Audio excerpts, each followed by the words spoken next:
Hello students, Gayatri PG college Sanchore की online classes में आप सबका स्वागत है।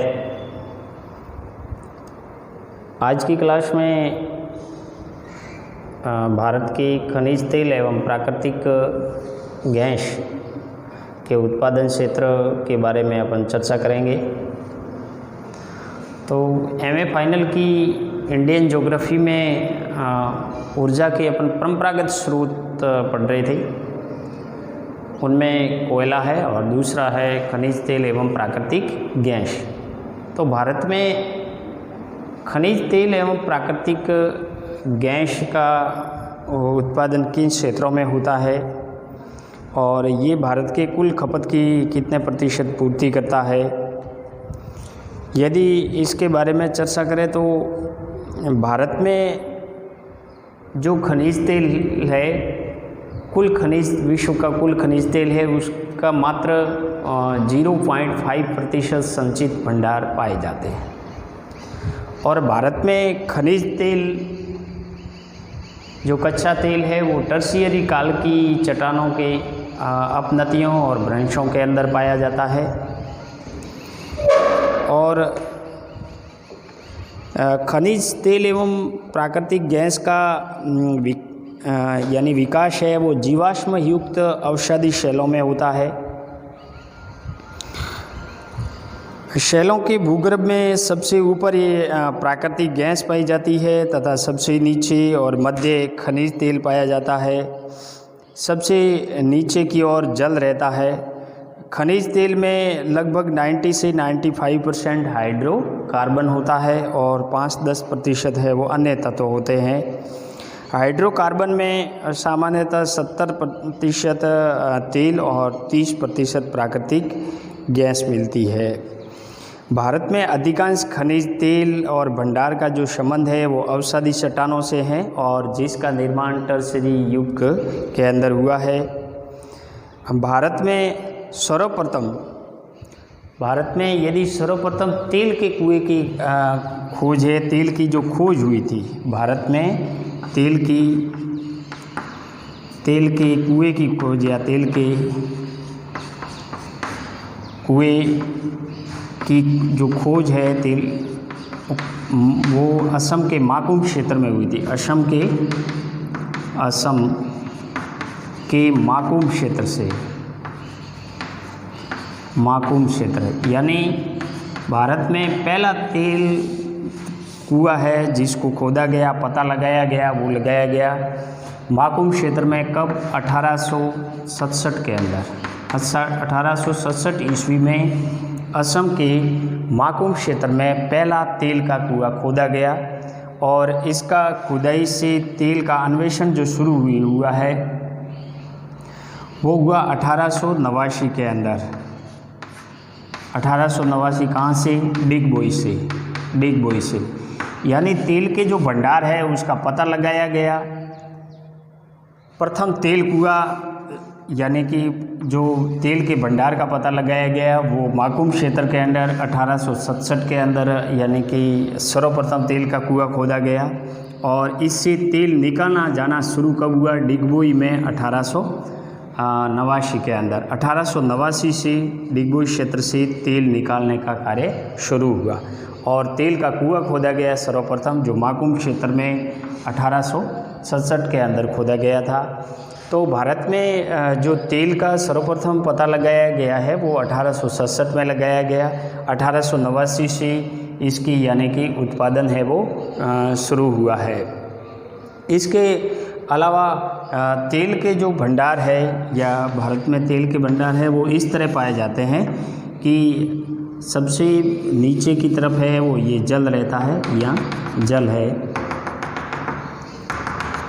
और इस प्रकार बीच के अंदर ये कठोर चट्टान होती है। जल के ऊपरी भाग में अप्रवेशी कठोर चट्टान होती है और इसके ऊपरी क्षेत्र के अंदर यहाँ पे क्या होता है? यहाँ प्राकृतिक खनिज तेल होता है, खनिज तेल। और इसके बाद में सबसे ऊपर यहाँ पे प्राकृतिक गैस होती है। यानी इसका इस प्रकार क्रम रहता है, जहाँ जहाँ भी तेल उत्पन्न है सबसे नीचे तो रहता है जल का भराव रहता है। जल के ऊपरी भाग में ये अप्रवेशी चट्टानें होती है, इसके ऊपरी यहाँ पे खनिज तेल होता है, खनिज तेल। और खनिज तेल के ऊपर के अंदर, खनिज तेल के ऊपरी भाग के अंदर प्राकृतिक गैस होती है, प्राकृतिक गैस मिलती है। जब से यहाँ से इसको कुआं खोदा जाता है, वेदन किया जाता है, तो इस प्रकार किया जाता है। यहाँ तक जो खनिज तेल है यहाँ तक तेल के कुएं की खोदाई होती है वेदन प्रक्रिया के द्वारा। ये कई हज़ार फीट नीचे होते हैं और यहाँ से ये तेल है वो बाहर आता है। इसके बाद में बीच में ये प्राकृतिक गैस भी मिलती है। तो ये सर्वप्रथम तेल का कुआं भारत के अंदर असम के माकुम क्षेत्र में खोदा गया और इसमें तेल निकालने का कार्य कब शुरू हुआ है? 1889 के अंदर डिगबोई के अंदर यानी शुरू हुआ है। भारत के अंदर प्राकृतिक गैस और खनिज तेल की जो मांग है वो अत्यधिक है और अधिकांश भारत को खनिज तेल और प्राकृतिक गैस है वो आयात पर निर्भर करना पड़ता है। यानी भारत अपनी आवश्यकताओं का 80% खनिज तेल एवं प्राकृतिक गैस क्या करता है? आयात करता है। और यहाँ के जो स्रोत है उससे केवल 20% अपनी मांग की पूर्ति होती है, क्योंकि बढ़ती जनसंख्या, औद्योगिक विकास, टेक्निकल, ऑटोमोबाइल्स के क्षेत्र में विस्तार होने की वजह से दिनों दिन है वो खनिज तेल की मांग बढ़ती जा रही है। और भारत अपनी जितनी मांग है, आवश्यकता है, उसमें 80% विदेशी आयातित खनिज तेल कच्चा क्रूड पर निर्भर है। लेकिन फिर भी 20% आवश्यकता है वो भारत के इस प्रमुख तेल उत्पादन क्षेत्रों से पूर्ति होती है। यदि भारत के अंदर प्रमुख तेल उत्पादन क्षेत्रों की बात करें तो खनिज तेल में सबसे प्रथम जो असम है, असम जहाँ सर्वाधिक खनिज तेल का उत्पादन होता है। असम के अंदर डिगबोई, असम में डिगबोई, चूरमा घाटी, हुगरीजन और नहर कटिया। असम के अंदर डिगबोई, चूरमा घाटी और हुगरीजन असम, जहाँ ब्रह्मपुत्र घाटी का क्षेत्र है वहाँ पे खनिज तेल का उत्पादन होता है और सर्वप्रथम वहीं से ही यानी तेल उत्पादन शुरू हुआ है। तो डिगबोई जहाँ से सर्वप्रथम तेल का उत्पादन शुरू हुआ है, चूरमा घाटी, हुगरीजन और नहर कटिया, ये जो तेल उत्पादन क्षेत्र है वो असम के अंदर है। इसके अलावा गुजरात के अंदर भी तेल का उत्पादन होता है। गुजरात में अंकलेश्वर, कच्छ की खाड़ी, महसाणा, नवागाम और कलोल क्षेत्र के अंदर तेल का उत्पादन होता है। इसके अलावा राजस्थान वर्तमान में तेल उत्पादन की दृष्टि से दूसरा स्थान रखता है। यदि अपतटीय क्षेत्र को छोड़ दें तो राजस्थान तेल उत्पादन में भारत में क्या है? अभी प्रथम स्थान रखता है। जबकि भंडारण की दृष्टि से देखें, तेल के भंडारण की दृष्टि से तो सर्वाधिक यानी कि भंडारण है वो असम, फिर गुजरात एवं तीसरा है राजस्थान। ये तेल भंडारण की दृष्टि से सीक्वेंस है। यदि उत्पादन की दृष्टि से देखें तो अपतटीय क्षेत्र को छोड़ दें, अपतटीय जैसे मुंबई हाई और कुछ गुजरात का क्षेत्र है, इसको छोड़ दें तो सर्वाधिक तेल का उत्पादन किस में होता है? राजस्थान है। लेकिन अपतटीय क्षेत्र के साथ में कुल तेल उत्पादन में वर्तमान में राजस्थान में दूसरा स्थान है और भारत की जितनी तेल की खपत है उसमें 10% आपूर्ति है वो राजस्थान के खनिज तेल से होती है। राजस्थान में खनिज तेल का जो उत्पादन है सर्वाधिक बाड़मेर सांचौर बेसिन में होता है, बाड़मेर और सांचौर बेसिन में होता है। इसके अलावा कुछ जैसलमेर और बीकानेर क्षेत्रों में होता है, लेकिन सर्वाधिक है वो बाड़मेर और सांचौर बेसिन में। बाड़मेर में भी यानी कि गुड़ा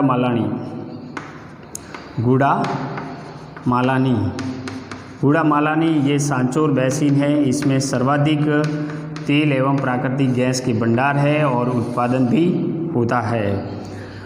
तो इस प्रकार बाड़मेर के अंदर जो कुएं हैं वर्तमान में तेल का उत्पादन किया जा रहा है, जहाँ है यानी ऐश्वर्या, मंगला, भाग्यश्री, ये जो तेल के कुएं हैं ये बाड़मेर के अंदर यानी है और वहाँ से यानी तेल का उत्पन्न होता है और गुजरात तक पाइपलाइन के द्वारा सप्लाई की जाती है। राजस्थान में उत्पादित तेल है उसके लिए रिफाइन करने के लिए वर्तमान में एक रिफाइनरी है वो निर्माणाधीन है। कहाँ पे? पचपदरा में। पचपदरा के अंदर वर्तमान में तेल रिफाइनरी है वो निर्माणाधीन है।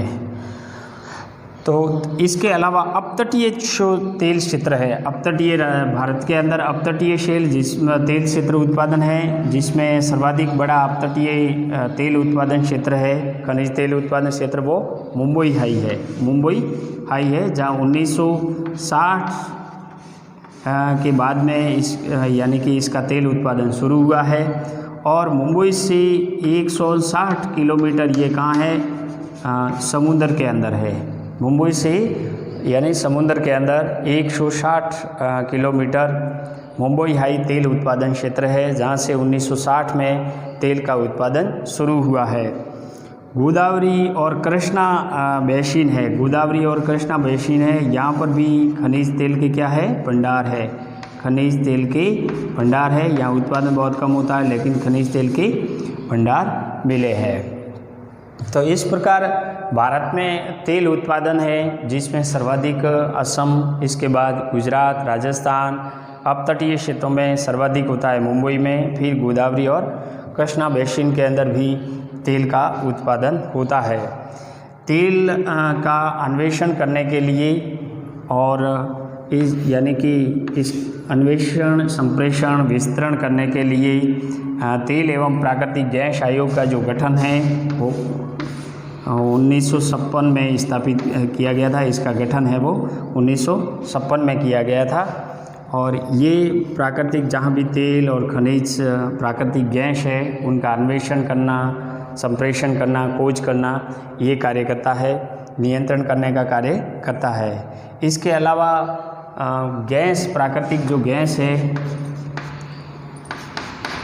प्राकृतिक जो गैस है इसके नियंत्रण, प्रबंधन, वितरण करने का कार्य है संप्रेषण। इसका संप्रेषण,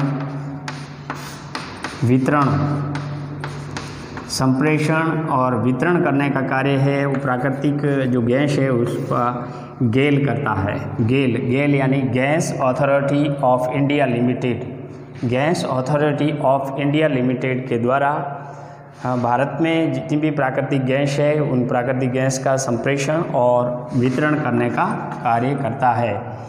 और साथ ही साथ खनिज तेल और प्राकृतिक गैस है उनकी खोज करना, उनका अन्वेषण करना, इसके लिए यानी ONGC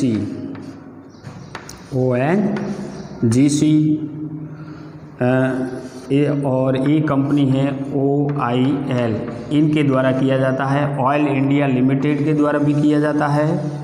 और यानी कि ONGC है, ONGC के द्वारा भी तेल का खोज करना, अन्वेषण करना और उसका उत्पादन करना, ये काम है वो दोनों कंपनियों के द्वारा, जो ऑयल इंडिया यानी लिमिटेड कंपनी है और ONGC कंपनी है, इसके द्वारा भी किया जाता है। राजस्थान में तेल की खोज और उत्पादन के लिए विदेशी कंपनियां हैं जो कैरन एनर्जी है उसके द्वारा किया जाता है। भारत में जो अधिकांश तेल है ये यानी तेल टर्शियरी युग की चट्टानों से ही प्राप्त होता है। और भारत में तेल का अन्वेषण का कार्य है वो ऑयल इंडिया लिमिटेड और ONGC के द्वारा किया जाता है। देश के अंदर जो प्राकृतिक गैस है उसका प्रसंस्करण करना, संप्रेषण, वितरण का कार्य है वो गेल के द्वारा किया जाता है, गैस इंडिया यानी gas authority of India limited के द्वारा। भारत की ऊर्जा ज़रूरतों की तुलना में या खनिज तेल के बेहद यानी खनिज तेल की बेहद कमी है और भारत को इसके इसके आयात पर निर्भर रहना पड़ता है। भारत के आयात यानी खाते में सर्वाधिक हिस्सा इसी यानी क्षेत्र का है, खनिज तेल का है।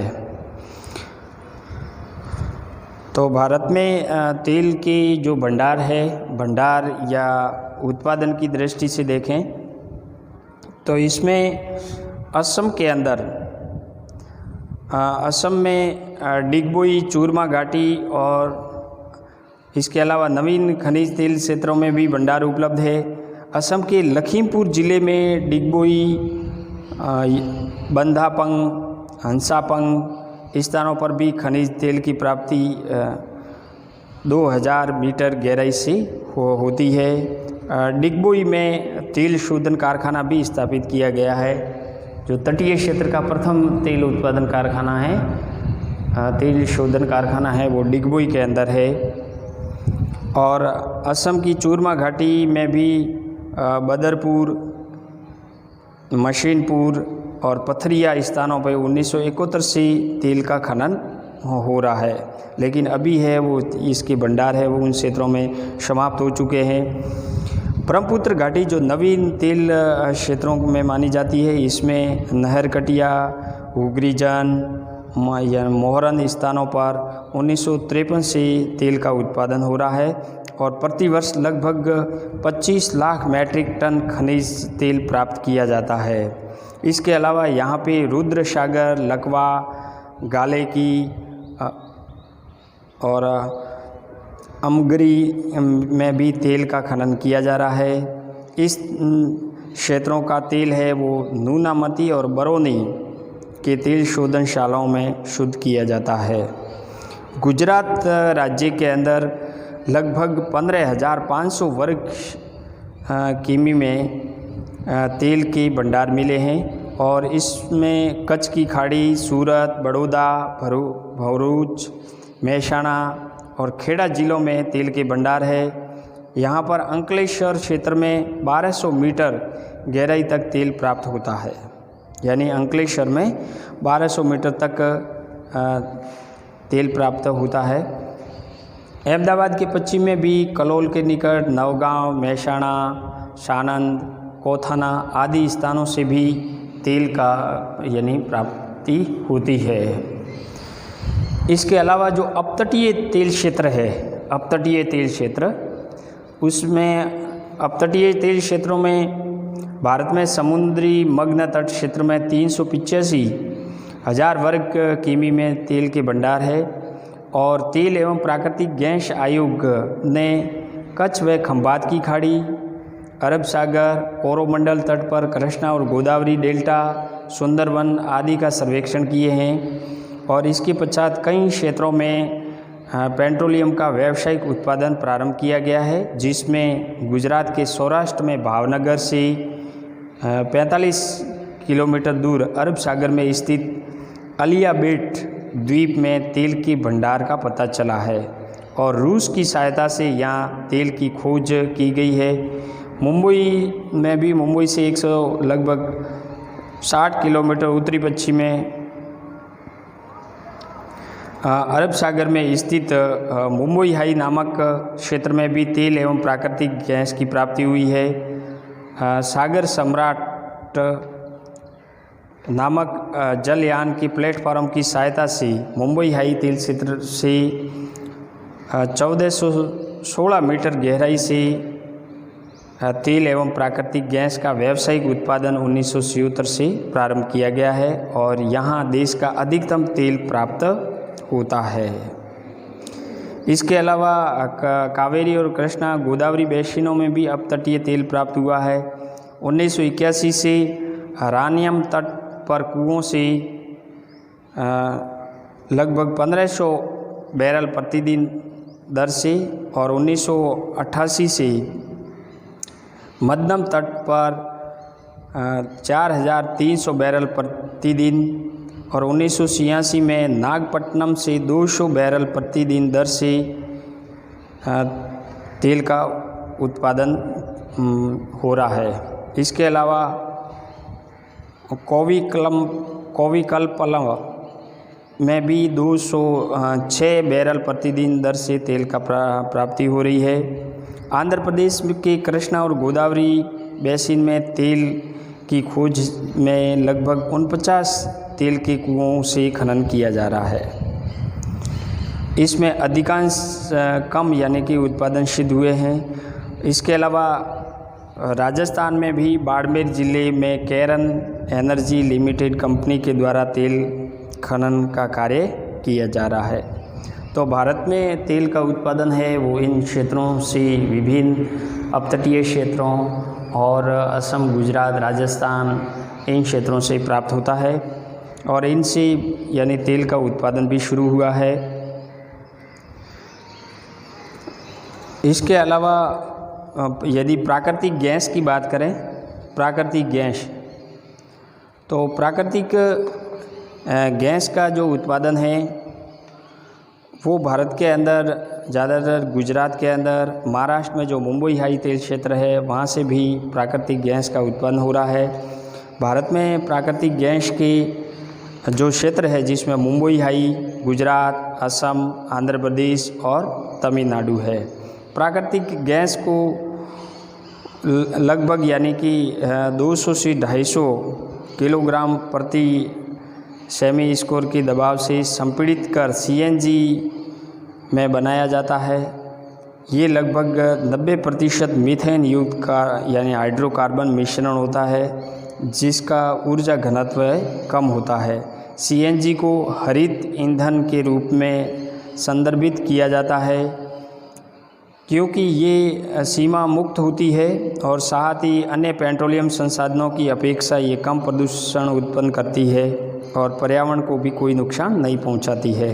तो भारत में प्राकृतिक गैस के का उत्पादन है और भंडार है वो मुंबई हाई तेल क्षेत्र में भी तेल और प्राकृतिक गैस का उत्पन्न होता है। इसके अलावा गुजरात के कच्छ की खाड़ी के अंदर, असम, आंध्र प्रदेश और तमिलनाडु में उत्पन्न होती है। उत्पादित जो भी प्राकृतिक गैस है उसको सीएनजी गैस के रूप में यानी परिवर्तित कर दिया जाता है और जिसका उपयोग ऊर्जा के क्षेत्र में भी हो रहा है। इसके अलावा भारत में प्राकृतिक गैस मीथेन और प्रोपेन के रूप में जो एलपीजी गैस है जिसका उपयोग घरेलू यानी कि गैस ईंधन के तौर पर होता है उसकी मांग की आपूर्ति भी पूर्ति करती है और अधिकांश यानी कि भारत में प्राकृतिक गैस की आपूर्ति के लिए विदेशों से विभिन्न पाइपलाइनों के माध्यम से और अन्य क्षेत्रों से गैस का आयात करना पड़ता है। जैसे अभी है वो एक गैस पाइपलाइन प्रस्तावित है, अंतर्राष्ट्रीय गैस पाइपलाइन जो तापी गैस परियोजना के नाम से जानी जाती है। ये जो तापी गैस परियोजना है वो 4 देशों की संयुक्त परियोजना है जिसमें तुर्कमेनिस्तान, अफ़गानिस्तान, पाकिस्तान और भारत है। तुर्कमेनिस्तान और अफ़गानिस्तान से प्राकृतिक गैस पाइपलाइन के द्वारा भारत में लाई जाएगी ताकि भारत में जो प्राकृतिक गैस और एलपीजी जो घरेलू गैस है उसकी मांग की पूर्ति की जा सके।